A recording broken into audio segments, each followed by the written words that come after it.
Hello viewers, welcome to our channel. ఈరోజు మనం UPSC conduct చేసే అసిస్టెంట్ కమాండెంట్స్ ఎగ్జామ్ గురించి తెలుసుకుందాం. ఈ నోటిఫికేషన్ రీసెంట్గా వచ్చిందండి. ఇది చాలా మంచి అవకాశం. ఏదైనా డిగ్రీ పూర్తి చేస్తుంటే దీనికి అప్లై చేసుకోవడానికి ఆఖరి తేదీ సెప్టెంబర్ 9. సో ఈ ఆఖరి తేదీ గుర్తుపెట్టుకోండి. ఇది యూపీఎస్సీ కండక్ట్ చేస్తుందండి. ఇందులో వెబ్సైట్ ఇది. మీరు నోటిఫికేషన్ రీసెంట్ నోటిఫికేషన్లో చూడొచ్చు గ్రీన్ కలర్లో.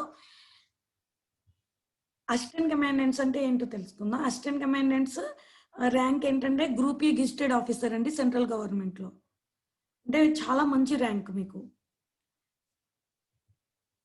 అదే ఈ ర్యాంక్ని మామూలుగా మనం సివిలియన్ పోలీస్ అంటే ఎస్ఐ మనకు తెలుసు కదండి, వాళ్ళతో పోలిస్తే ఏసీపీ తోటి డిఎస్పీ తోటి ఈక్వల్ అండి.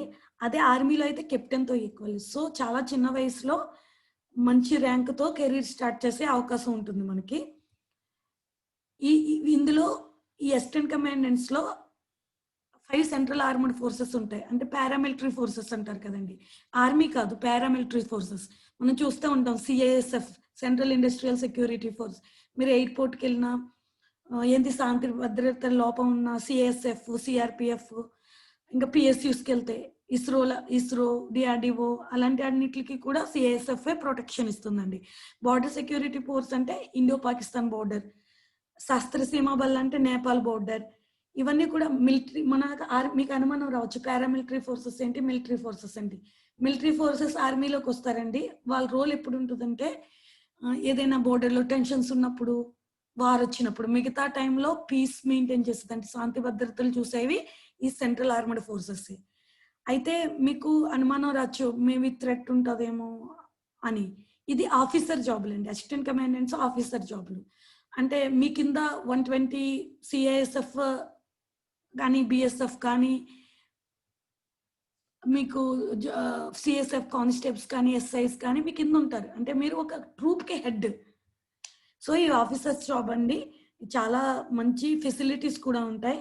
మీరు చూసారంటే పే స్కేల్ కూడా 7th పే కమిషన్ తర్వాత 56,100 నుంచి 1,77,500 నుండి పే స్కేల్. ఇది మీ చేతికొచ్చేదే కాదు, bonuses, hardship allowances, HRA, DA అన్నీ కూడా చాలా బాగుంటాయండి. ఈవెన్ ప్రమోషన్స్ కూడా. మీరు కెరీర్ చాలా యంగ్ ఏజ్లో స్టార్ట్ చేస్తే మీరు డీజీపీ లెవెల్లో రిటైర్ అవుతారు. అంటే మీరు ఈ ఫోర్సెస్కి హెడ్గా రిటైర్ అవుతారు. ఎలిజిబిలిటీ క్రైటీరియా వచ్చేసి ఇండియన్ నేషనల్స్ అంటే ఇండియన్ సిటిజన్స్ అయితే, భారతీయ పౌరులు అయితే ఎవరైనా అప్లై చేసుకోవచ్చండి. మేల్ అండ్ ఫీమేల్స్కి. మనమేమి యుద్ధం చేయం కదా, so male females officers job కదా, ఇద్దరికీ సూటబుల్ అండి. ఏదైనా బ్యాచులర్ డిగ్రీ ఉండొచ్చు. మనం సివిల్ సర్వీసెస్లో ఎలా చూసుకున్నామో ఇక్కడ కూడా ఓపెన్ డిగ్రీ అయినా పర్లేదు, రికగ్నైజ్డ్ యూనివర్సిటీ నుంచి లైక్ ఆంధ్ర అంబేద్కర్ యూనివర్సిటీ కావచ్చు, ఇందిరాగాంధీ ఓపెన్ యూనివర్సిటీ కావచ్చు, ఏదైనా డిగ్రీ, లేకపోతే బీటెక్ కావచ్చు, ఇంకా ఎంబీబీఎస్ కావచ్చు, బీకామ్ కావచ్చు, సిఏ కావచ్చు, ఏదైనా బ్యాచులర్ డిగ్రీ. కానీ ఏజ్ వచ్చేసి చాలా చిన్న వయసులో తీసుకుంటారండి. 20 సంవత్సరాలు నిండితే చాలు, మీరు ఎగ్జామ్ రాయొచ్చు. 20 సంవత్సరాల నుంచి 25 సంవత్సరాల వరకు జనరల్ కేటగిరీ అండి. 20 నుంచి 28 సంవత్సరాల వరకు ఓబీసీ అండి. 20 నుండి 30 సంవత్సరాల వరకు ఎస్సీ ఎస్టీ. సో దీంట్లో మీకు ఇంకో విషయం చెప్పాలంటే, యూపీఎస్సీ సివిల్ సర్వీసెస్ లాగా అసిస్టెంట్ కమాండెంట్స్ లో అటెంప్ట్స్ లేవండి. ఎందుకంటే ఆల్రెడీ ఏజ్ చాలా తక్కువ ఇచ్చారు. సో మీరు ప్రతి ఇయర్ రాసుకోవచ్చు. నేను మీకు సజెస్ట్ చేస్తుంది ఏంటంటే, మీరు సీరియస్గా ప్రిపేర్ అవ్వకపోయినా, మీకు డిగ్రీ ఉండి 20 సంవత్సరాలు నిండుంటే ఎగ్జామ్ అప్లై చేయండి. ఎందుకంటే ఎగ్జామ్ ఫీజు కూడా చాలా తక్కువ. మీకు ఒకసారి ప్రిపేర్ అవ్వకపోయినా ఒకసారి ఎగ్జామ్ రాసి వస్తే మీకు ప్యాటర్న్ ఏంటో అర్థం అవుతుంది. సో ఈ నోటిఫికేషన్ ఎవ్రీ ఇయర్ పడుతుంది కాబట్టి మీరు ఒకసారి ఎగ్జామ్ ఈ ఇయర్ రాసి చూడండి, ఎలాంటి ఎక్స్పీరియన్స్ ఉంటుందో తెలుస్తుంది. మీకేం రాపోయినా పర్లేదు, దాన్ని బట్టి మీరు నెక్స్ట్ ఇయర్ ఈ ఎగ్జామ్ కోసం ట్రై చేయొచ్చు. సివిల్ సర్వీసెస్కి ఏం చేసే వాళ్ళు కూడా ఈ ఎగ్జామ్ క్రాక్ చేయడానికి ట్రై చేయండి. ఎందుకంటే ఇది యూపీఎస్సీ కండక్ట్ చేస్తుంది కాబట్టి మీకు ప్రిలిమ్స్ ఎగ్జామ్ యూపీఎస్సీ ప్యాటర్న్ ఒక ఎక్స్పీరియన్స్ వస్తుంది. మీరు కనుక ఈ ఎగ్జామ్ని క్లియర్ చేస్తే అది ఇచ్చి కాన్ఫిడెన్స్ అంతా ఇంత ఉండదు. ఈవెన్ దీంట్లో మనకి ఎలిజిబిలిటీ క్రైటీరియా ఏజ్, డిగ్రీ ఒకటే కాదండి, ఫిజికల్ క్రైటీరియా. అంటే దీనికి అప్లై చేయడానికి ఫిజికల్ ఫిట్నెస్ కూడా ఉండాలండి పారామిలిటరీ ఆఫీసర్స్లో. దాంట్లో ఈ నోటిఫికేషన్ ఉంది కదండి, మీకు బ్లూ కలర్లో ఉంది. ఆ నోటిఫికేషన్లో అమ్మాయిలకి, అబ్బాయిలకి వేరుగా ఫిజికల్ క్రైటీరియా పెట్టారు. అంటే ఇంత వెయిట్ ఉండాలి, అంతకన్నా వెయిట్ ఉండకూడదు. హైట్, ఇంకా విజన్, మనకి గ్లాసెస్‌తో ఎంతుండాలి, గ్లాసెస్ లేకుండా అని. ఒకసారి ఈ నోటిఫికేషన్‌కి వెళ్లి చూడండి. మీరు గనక ఈ ఫిజికల్ ఫిట్‌నెస్, ఈ ఏజ్ క్రైటీరియా, డిగ్రీ క్రైటీరియా కనుక సాటిస్ఫై అయితే తప్పకుండా యూపీఎస్సీ ఎగ్జామ్ అప్లై చేయండి. ఎందుకంటే అటెంప్ట్స్ లేవు కాబట్టి మీకు ఒక ఐడియా వస్తది. నెక్స్ట్ ఇయర్ మీరు వండర్‌ఫుల్‌గా ఎగ్జామ్ రాయొచ్చు. సెలక్షన్ ప్రొసీజర్ వచ్చేసి ఇప్పుడు మీరు అప్లై చేసిన తర్వాత రిటన్ ఎగ్జామ్ ఉంటదండి. 2 పేపర్‌లు ఉంటాయి. మార్నింగ్, ఈవినింగ్ టైమింగ్స్ చెప్తాను మీకు. పేపర్ 1 వచ్చేసి జనరల్ ఎబిలిటీ ఇంటెలిజెన్స్. ఇది 250 మార్కులకు ఉంటదండి. దీంట్లో క్వాంటిటేటివ్ యాప్టిట్యూడ్, యూపీఎస్సీలో సీసాట్ ఉంది కదా! అలా మనకి. పేపర్ 2లో వచ్చేసి జనరల్ స్టడీస్, హిస్టరీ, జియోగ్రఫీ ఆ క్వెషన్స్ ఉంటాయి. ఒక ఎస్సే రాయాల్సి ఉంటది. ఒక కాంప్రిహెన్షన్, ఇంగ్లీష్ కాంప్రిహెన్షన్ అంటే ప్యాసేజెస్ టైప్. అయితే ఇవన్నీ ఇంగ్లీష్ మీడియంలోనే రాయాలండి. ఇది గుర్తుపెట్టుకోండి. సో, ఎవరికైనా ఇంట్రెస్ట్ ఉంటే ఇప్పటి నుంచే మీరు ఇంగ్లీష్ చదవటం అలవాటు చేసుకోండి. ఇంక ఎగ్జామ్ డేట్ వచ్చేసి 20థ్ డిసెంబర్ 2020 అండి.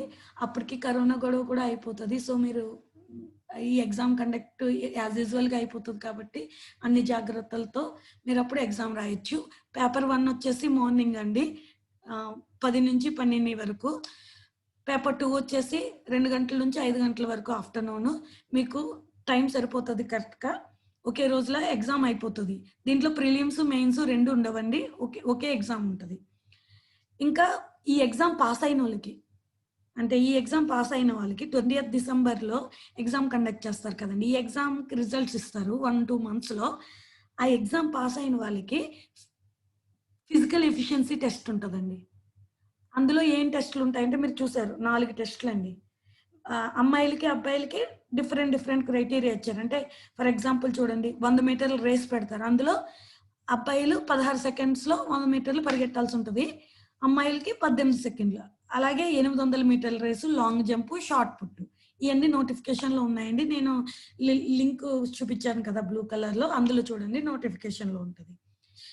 ఫీజు మీకు చెప్పాను అప్లై చేయడానికి 7 సెప్టెంబర్ అండి. కానీ ఫీజ్ పే చేయడానికి మాత్రం 6 తారీఖండి. జనరల్ కేటగిరీకి ఫీజు రూ. 200. జనరల్ కేటగిరీకి, ఓపీసీకి. అమ్మాయిలైతే అసలు ఫీజ్ పే చేయక్కర్లేదు. ఇది కంప్లీట్‌గా ఫ్రీ. యూపీఎస్సీలో ఏ ఎగ్జామ్ అయినా సరే అమ్మాయిలు ఎప్పుడు ఫీజ్ పే చేయక్కర్లేదు. అలాగే ఎస్టీ అమ్మాయిలు, అబ్బాయిలు ఇద్దరు ఫీజ్ చేయాల్సిన అవసరం లేదు.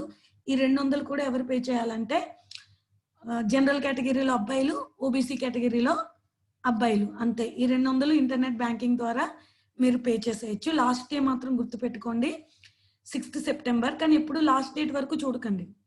ఒక 1 వీక్ 10 డేస్ ముందే మీరు పే చేసేయండి. అండ్ ఈ జాబ్ చాలా ఆపర్చునిటీ ఎందుకంటే చిన్న వయసులో. సో, ఫర్ ఎగ్జాంపుల్ 25 ఇయర్స్ లోపలే మీరు జాబ్ కొట్టేస్తున్నారంటే మీకు 35 సంవత్సరాల సర్వీస్ ఉంటది. అంటే మీరు ఈ పారామిలిటరీ ఫోర్సెస్ బీఎస్ఎఫ్ హెడ్ కింద, సీఐఎస్ఎఫ్ హెడ్ కింద మీరు రిటైర్ అవ్వచ్చు. ఇది చాలా గోల్డెన్ ఆపర్చునిటీ, మిస్ చేసుకోకండి. And thank you for watching. Please like and subscribe for more useful videos. Bye. See you with new video.